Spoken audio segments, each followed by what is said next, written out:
A crise econômica toma conta do país e também do mundo com essa pandemia do coronavírus. E esse é o tema do Alesp Conecta de hoje. E a gente conversa com o economista André Galhardo. Fique agora com a íntegra da entrevista. E hoje o Alesp Conecta recebe o Dr. André Galhardo Fernandes, economista-chefe da Análise Econômica Consultoria. A semana começou com a repercussão do impacto econômico no setor aéreo, não só nesse setor, mas em todo o setor de serviço e comércio. A tendência é um declínio agora e nos próximos meses. A gente quer entender, nas entrelinhas, como é que esse cenário vai ficar, né? E aí a gente quer falar um pouco, da crise, como é que está o setor aí. O setor parece que está na corda bamba, né, André? Como é que ficam as empresas aéreas aí diante dessa diminuição drástica aí da demanda de passagens, né? Não está podendo viajar mais. Como é que fica o setor aéreo? Vai precisar de ajuda do governo, né? Sem dúvida. Boa tarde, Luciano. Boa tarde a todos os ouvintes. Na verdade, o setor de aviação civil aqui no Brasil vai sofrer bastante, já vem sofrendo. A prova disso é o recuo das ações das maiores companhias aéreas brasileiras. E como você já adiantou, Luciano, isso deve piorar bastante nas próximas semanas. Hoje, por exemplo, os papéis das principais companhias aéreas brasileiras têm encontrado um avanço significativo, aí, da ordem de 2 dígitos. Mas esse movimento é puramente especulatório, porque você compra ações quando você imagina que a empresa vai ter lucro no longo prazo, quando ela vai pagar bons dividendos, coisa que, com certeza, os investidores não esperam da aviação civil. O que está acontecendo agora está sofrendo bastante já e deve continuar sofrendo nas próximas semanas. O que está acontecendo agora é que o preço das ações está muito baixo, né? Está muito abaixo do que realmente deve ser, e aí está rolando essa especulação, né, André? Exatamente. O valor das principais ações caíram mais de 3/4. Ou seja, 75%. É isso, alguns acima de 81%, inclusive. Então está baixo, alguns veem uma oportunidade de ganho no médio e longo prazo, coisa que eu não acredito. Esses números devem continuar caindo nas próximas semanas. Como é que fica o setor? Então vai precisar de ajuda governamental, porque o número de passagens vai cair aí, sei lá, mais de 90%, não é isso? Isso, tem alguns indicadores que já mostram aí cancelamentos de mais de 90% das viagens, e agora com decretos, com leis que inibem a ida e vinda, né, de passageiros, isso vai ficar ainda pior, sem dúvida. E assim como você também já adiantou, Luciano, não só o setor de aviação civil vai precisar de ajuda de governo. O governo já fez alguns discursos públicos dizendo que vai fazer uma política fiscal expansionista. O que é isso? Pegar dinheiro e entregar na mão das pessoas, entregar na mão das empresas a título, às vezes, de empréstimo, a título de subsídio, para ver se elas conseguem ultrapassar o período pior da crise, que a gente espera que seja de agora até pelo menos o mês de maio. Então, o setor de aviação civil, sem sombra de dúvida, vai precisar de ajuda do governo, assim como a maioria dos setores. Pois é uma situação que a gente não jamais, acho que, iria prever, né, que um vírus fosse causar tanto problema. E a gente tem aqui uma situação hoje no Brasil que são 3 companhias aéreas, né? É uma quantidade bastante reduzida, dada aí a continentalidade do nosso território, as potencialidades. A aviação regional começou a se erguer lá nos anos 2000, mas depois caiu um pouco, né? Então a gente tem aí domínio da Gol, da TAM e da Azul, né? Você tem um pouquinho da Avianca e tal, mas como é que fica aí? Essas empresas correm o risco de quebrar, funcionários serem demitidos? Como é que você vislumbra aí o futuro no curto e no médio prazo? Sim, existem várias possibilidades. A primeira delas é que, tal como a maioria dos setores brasileiros, o setor de aviação civil é muito concentrado.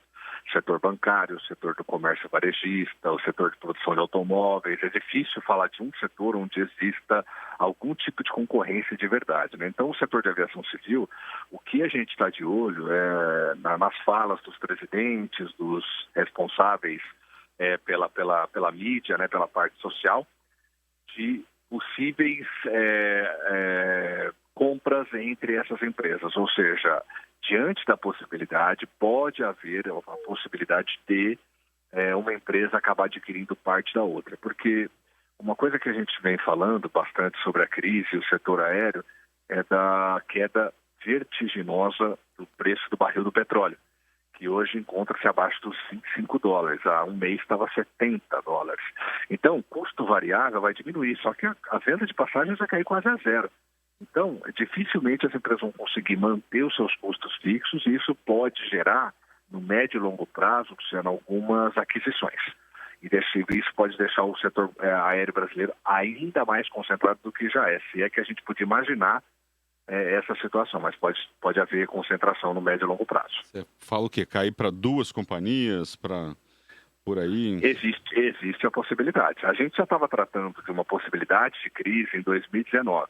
É claro que o coronavírus, o problema do Covid-19, ele veio, acho que, para deixar essa crise mais breve. A gente estava vendo uma situação difícil no mundo, a Europa não crescia, a China vinha desacelerando de forma um pouco mais acentuada do que a gente imaginava, e o único país que vinha crescendo de forma um pouco mais forte eram os Estados Unidos. Só que eles vêm crescendo de maneira... os salários vêm caindo, as jornadas de trabalho diminuindo, então a gente já percebia a possibilidade de uma crise. E com isso, a concentração de mercado é inevitável. Empresas que têm menor capacidade de financiamento, que têm menor capacidade de recurso, acabam sendo assumidas por empresas que estão mais bem preparadas. Difícil falar hoje qual empresa do setor aéreo brasileiro que vai estar bem preparada para um cenário tão atípico que a gente está passando agora. Então, é realmente muito novo, são só especulações que nós estamos fazendo aqui, mas diante de tal cenário é muito possível que haja uma concentração de mercado ainda maior, lamentavelmente, dentro da aviação civil brasileira. E as low costs que estavam chegando aí, que poderiam ajudar a abrir o mercado, como é que vai ficar? Agora está paralisada essa chegada delas, né? Já estava difícil, né? Mesmo essas empresas que atuam com passagens aéreas mais baixas, as que estavam aqui no Brasil, já estavam encontrando dificuldades pelas legislações locais, pelo preço do barril do petróleo, como eu falei, há um mês estava $60 e poucos.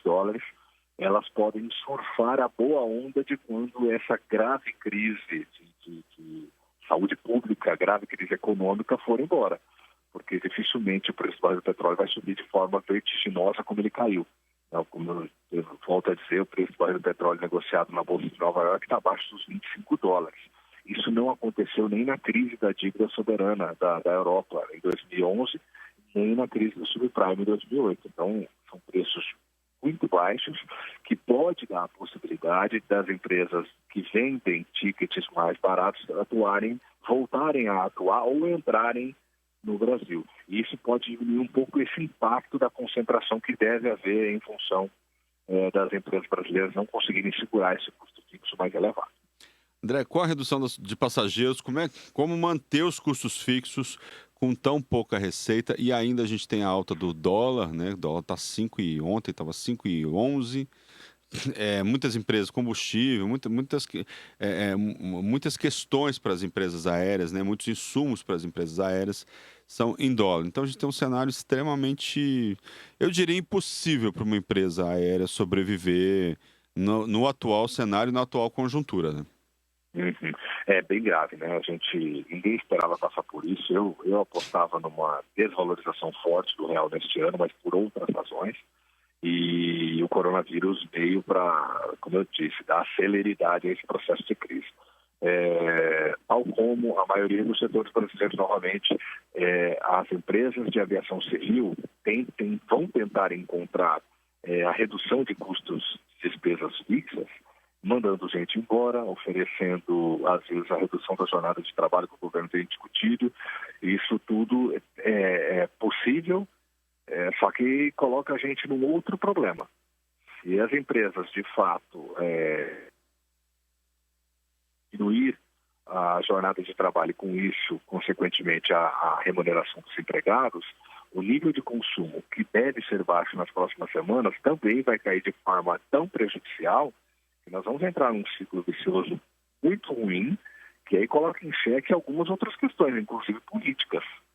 A gente já está ouvindo, claro, a gente não quer espalhar pânico, que a gente tem que entender que a situação é grave e que a gente tem que tomar cuidado. Eu não vou nem discutir letalidade do Covid-19, mas se a gente descer a um nível de consumo tão baixo que inviabilize até as empresas que, por enquanto, não vão sentir os impactos, que são as empresas de bens de consumo não durável, supermercados, drogarias, etc., isso pode gerar uma compulsão social.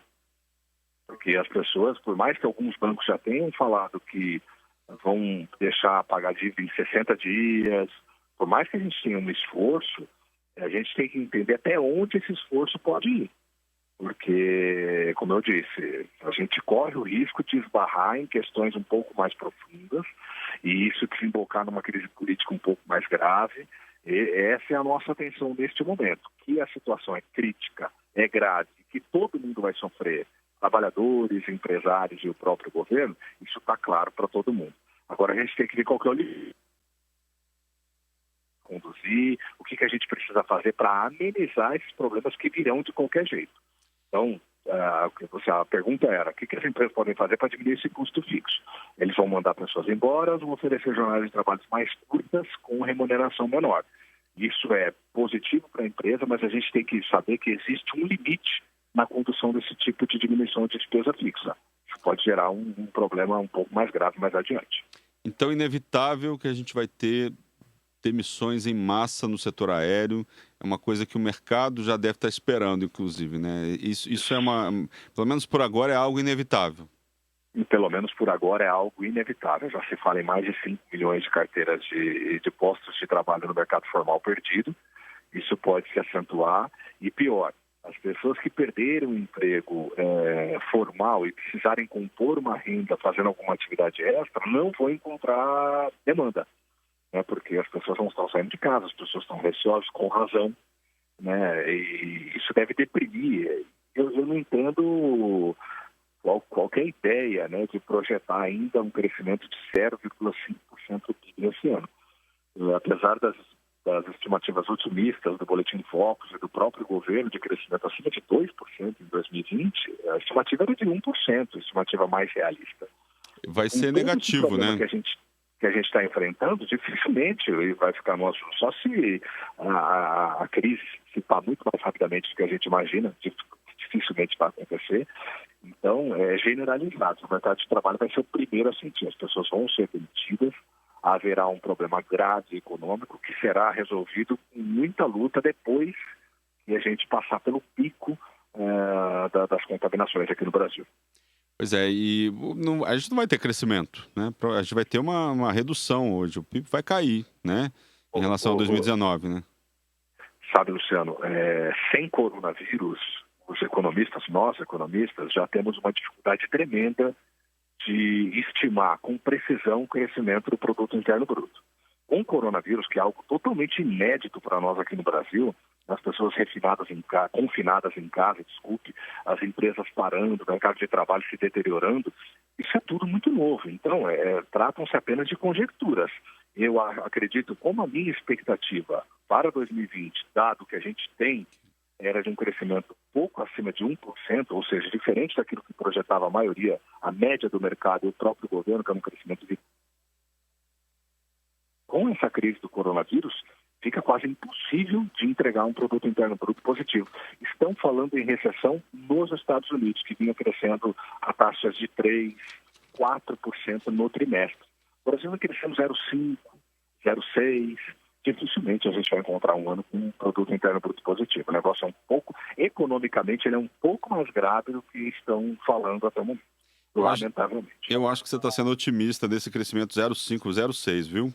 Eu acho que... Não, isso é pretérito. Não. Aqui, para 2020, eu não acredito em crescimento. A gente vinha crescendo 0,5%, 0,6%. Não vai crescer. Este ano, para mim, é recessão em 2020. Não tem. Se os Estados Unidos vinha crescendo 4%, 3,5%, 4%, já está projetando uma recessão, dificilmente o Brasil vai encontrar um caminho diferente. Em 2020, a queda do produto interno bruto, sim. Tá certo. Esse é o nosso Alesp Conecta. Você pode acompanhar as atividades aqui da casa, também pelas redes sociais. Daqui a pouco a gente volta para falar mais sobre os prejuízos do setor aéreo no Brasil com o coronavírus. Nesse primeiro bloco do Alesp Conecta, o André Galhardo falou muito sobre a crise aérea no Brasil e como ela pode afetar a vida dos brasileiros.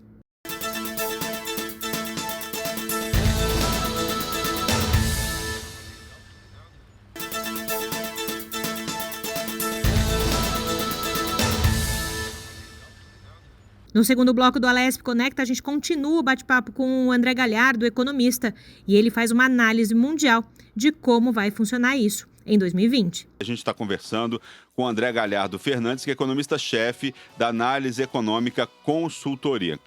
E o tema nosso de hoje é o setor aéreo brasileiro. A semana começou com a repercussão do impacto econômico no setor aéreo, não só nesse setor, mas em todo o setor de serviço e comércio. A tendência é um declínio agora e nos próximos meses. A gente quer entender nas entrelinhas como é que vai ser, como é que fica esse cenário. André, o que a gente pode falar, então, dessa falta de operação, de aviões parados nos próximos meses? O que a gente pode falar em termos de além do que a gente já falou no primeiro bloco, em termos de situação aí para as empresas aéreas, como é que elas vão ficar em pé, né, diante da falta de passageiros e da falta de receitas? Aquilo, Luciano, as empresas podem recorrer a empréstimos subsidiados, as empresas podem recorrer a alguns benefícios fiscais. Agora, sem receita, dificilmente elas vão conseguir pagar esses empréstimos que estão sendo financiados agora. Então, a situação é muito crítica. O setor de aviação civil, o setor hoteleiro, né, que acho que foi um dos primeiros a sentir esses impactos, a situação é bastante crítica.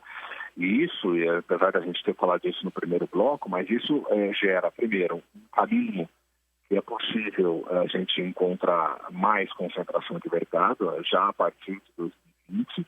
E um segundo caminho, que é o que acho que as pessoas estão falando muito pouco, e acho que até com certa razão, porque não tem demanda, mas o preço do barril do petróleo está significativamente baixo, e isso pode ajudar as companhias a recompor margem quando o pico das contaminações passar pelo Brasil. Então, se a gente conseguir retomar a economia no segundo semestre desse ano, as coisas começarem a voltar ao normal, e o preço do barril do petróleo continuar neste patamar em que está, haverá uma possibilidade de ganho extraordinária por parte das empresas de aviação no Brasil. Então, é um período muito duro, muito ruim para a aviação civil brasileira. Isso deve gerar demissões, isso deve gerar queda no produto interno bruto, mas passada a fase,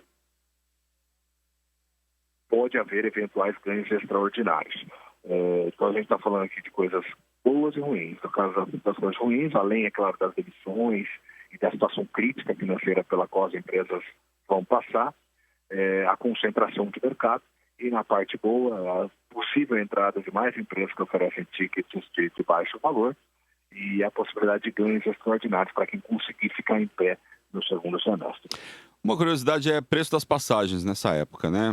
Vamos supor que você consiga pegar um voo aqui de São Paulo para, enfim, voo regional. O preço das passagens aéreas tende a cair nesse momento? Tende a cair bastante ou vai continuar o mesmo? Sem dúvida vai cair e demais, né? Porque não tem demanda nenhuma. Às vezes é melhor colocar um passageiro pagando quase nada do que fazer o voo com o avião sozinho, então só com a tripulação. O que acontece é que nós já temos alguns impedimentos de voo entre estados e interestaduais.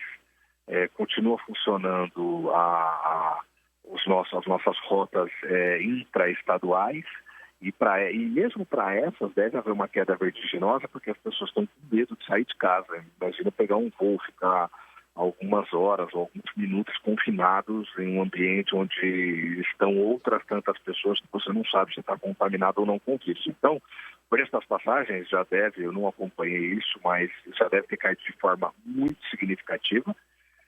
Apesar de que esse custo de passagem é reduzido, justamente pelo que a gente já conversou algumas vezes aqui, Luciano, que é a concentração de mercado.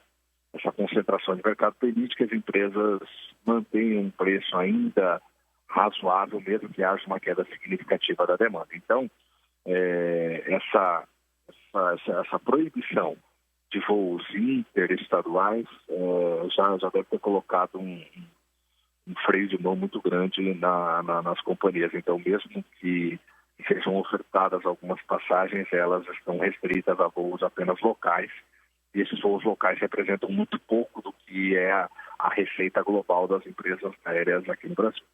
A receita global delas está baseada no volume, na quantidade de passagens emitidas? Exatamente, nos voos interestaduais. como esse tipo de serviço está sendo bloqueado pelo governo, e de novo, volto a dizer, com razão, isso já deve fazer, isso trará uma redução significativa das receitas das companhias aéreas. Tá certo. Que mais que a gente pode falar? Eu estava vendo aqui as ações da Gol, você falou isso no começo, as ações da Gol caíram 81,6% desde 1º de janeiro, da Azul recuaram em 75%. Qual dessas três empresas aí que a gente tem hoje corre mais riscos? Qual que é que está mais na corda bamba, vamos dizer assim? Eu não compreendi, Luciano, desculpe. A gente está falando de situação das empresas, né? A gente tem aí três empresas. Qual delas que está com uma situação mais complicada, assim? Você conseguiria analisar isso para a gente? Não é o meu setor, não é a minha expertise, tá, Luciano? Mas olhando que a Azul tem um segmento mais local, né? Ela já tem voos até internacionais, eu sei, mas a Azul ela tem muitos voos disponibilizados, por exemplo, dentro do estado de São Paulo. Ela pode ter uma vantagem em relação às demais. Então, mas isso tudo é muito relativo, primeiro, por ser inédito o que a gente está vivendo. Então, a Azul oferece viagens, mas qual o volume de passageiros dentro do estado de São Paulo? Lembrando que as pessoas estão deixando de sair de casa, deixando de fazer negócios. Então, ainda que haja oferta de passagens para as pessoas não querem sair de casa. Há uma comoção muito grande, há um medo muito grande de se contaminar com esse vírus. Então, mesmo que haja oferta, mesmo que haja uma queda significativa dos preços, certamente essa queda não será... não fará frente ao aumento de demanda que teria se nós não estivéssemos num momento tão delicado quanto este. Então, é muito relativo em falar que a Azul ela tem alguma vantagem se você tem um quadro de demanda muito ruim. Do ponto de vista da oferta, a Azul tem mais capilaridade, portanto, estaria mais preparada para atender essa demanda local, que é o que restou para a atividade da aviação civil brasileira. No entanto, a demanda é que está muito baixa, então não sei se constitui de fato uma vantagem tão extraordinária assim para a Azul nesse momento. Ponte aérea, né? Deve ser uma grande fonte de renda aí para as empresas aéreas, né? E parece que o governador Wilson Witzel está proibindo, né? Está proibindo voos, né? Exatamente. Já existem alguns aparatos legais que estão proibindo voos interestaduais. Então, isso deve se avolumar agora a partir desse momento, porque os casos de coronavírus não param de subir, e na medida em que eles avançam, as pessoas passam a entender de fato, que é o que deveria ter sido feito, inclusive pelo governo desde o início, de que a situação é de fato grave. Não adianta, eu falei que não ia falar de letalidade do coronavírus, porque não é isso que está posto. Não é porque ele tem letalidade de 2% na China ou de 10% na Itália, e que a dengue mata muito mais, se você olhar a quantidade de habitantes por milhão, verdade, que nós não devemos nos preocupar com isso. É grave, e isso tem jogado a nossa demanda para baixo, isso vai prejudicar o setor de aviação civil, hoteleiro e inclusive de comércio varejista brasileiro. Então, você está dizendo que o setor vai virar cinzas nas próximas semanas, nos próximos meses, talvez não nas próximas semanas, mas no acumulado aí dessa crise toda, o setor vai virar cinzas e depois vai ter que renascer com o Fênix ali nessa história, né? E aí vamos ter um novo mercado aéreo brasileiro. É isso, resumindo, é isso. O que você acha? Resumindo, é isso. Como as empresas passarão por dificuldades financeiras muito significativas, existe a possibilidade de junção de algumas empresas. Essa é a primeira, que na verdade é como o capitalismo funciona, né? Ele se aglutina, ele se concentra. Então, nessa dificuldade pode haver dificuldades das empresas se manterem de pé, e isso pode criar movimentos de que uma empresa assuma outra. A outra possibilidade, inclusive o governo pode estimular a entrada de empresas para poder atender a demanda, porque se houver mais concentração de mercado, é claro que isso tem que passar pelo CAD, é claro que não é tão simples assim, mas pode haver, e se houver esse aumento de concentração, o governo brasileiro vai ter que agir em criar possibilidades, em criar condições para que empresas de baixo custo ou de qualquer outro tipo venham até o mercado brasileiro para poder atender a demanda que, espero, no segundo semestre esteja, pelo menos parcialmente, retomada. Mas vamos lembrar uma coisa aqui, Luciano. As empresas brasileiras estão com dificuldades e as empresas internacionais também. Vamos esquecer que para uma low cost entrar no Brasil, uma outra empresa de aviação civil entrar no Brasil, elas também vão ter dificuldades. Então, por enquanto, é tudo muito relativo e o que se espera é essa concentração de mercado, uma dificuldade muito grande dos presidentes, os idealizadores de estratégia, de tática dentro dessas empresas vão ter que fazer um trabalho gigante para pelo menos mantê-las de pé enquanto a gente passa por esse período mais agudo. Então o Estado vai ter que ajudar e muito nessa história, né? E a gente vamos aguardar o que vai acontecer nos próximos meses, né? Exato, Luciano. Agora é hora de política fiscal. Não adianta o Banco Central vir a público falando que reduziu a Selic de 4,25 para 3,75, porque isso não vai resultar em absolutamente nada. Estava 14,25, reduziram 10 pontos percentuais, que é muito bom, diga-se de passagem. Crédito fica mais barato, né? Na economia, o resultado da economia é nulo. É nulo, não aconteceu nada, porque existe um ambiente político instável, porque existe um medo de uma crise significativa. Eu já falei, antes do coronavírus a gente já falava em crise, em possibilidades de crise. Então, a gente tem um cenário todo ele muito caótico, que meio ponto percentual na Selic não vai fazer absolutamente nada. Então, agora é a hora do governo pôr a mão no bolso mesmo e tentar ajudar aqueles que mais precisam. Isso envolve, inclusive, grandes empresas. Falo das pessoas que estão alocadas no mercado informal de trabalho, que precisam de ajuda de forma mais rápida, de forma mais substancial, e falo também de grandes empresas que vão encontrar muitas dificuldades em manter seus quadros de funcionário, de manter as suas atividades, dada a queda significativa de demanda. Tá certo. Eu gostaria de agradecer, então, a presença do Dr. André Galhardo Fernandes, economista-chefe da Análise Econômica Consultoria. Esse foi o Alesp Conecta de hoje. Fique ligado nas nossas redes sociais. Reveja esse programa no nosso YouTube da Rede Alesp. Até o próximo programa.